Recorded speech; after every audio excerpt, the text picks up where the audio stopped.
إذا جاءك المنافقون قالوا نشهد إنك لرسول الله والله يعلم إنك لرسوله والله يشهد إن المنافقين لكاذبون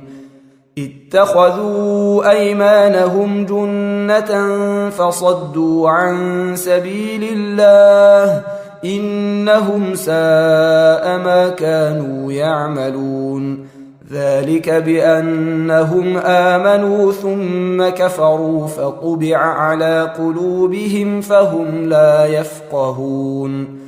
وإذا رأيتهم تعجبك أجسامهم وإن يقولوا تسمع لقولهم كأنهم خشب مسندة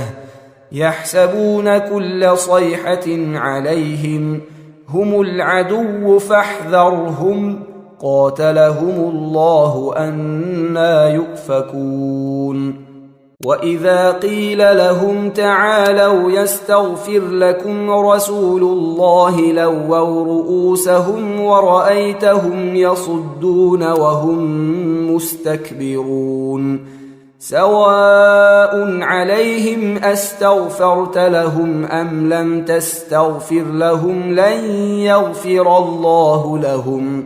إن الله لا يهدي القوم الفاسقين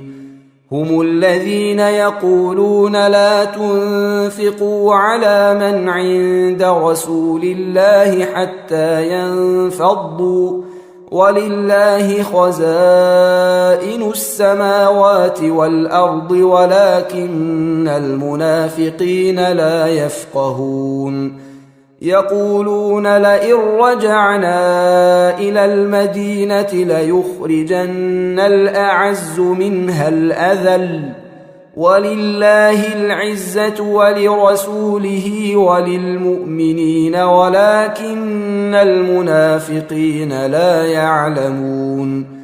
يا أيها الذين آمنوا لا تلهكم أموالكم ولا أولادكم عن ذكر الله ومن يفعل ذلك فأولئك هم الخاسرون وأنفقوا مما رزقناكم من قبل أن يأتي أحدكم الموت فيقول رب لولا أخرتني إلى أجل قريب فأصدق وأكن من الصالحين ولن يؤخر الله نفسا إذا جاء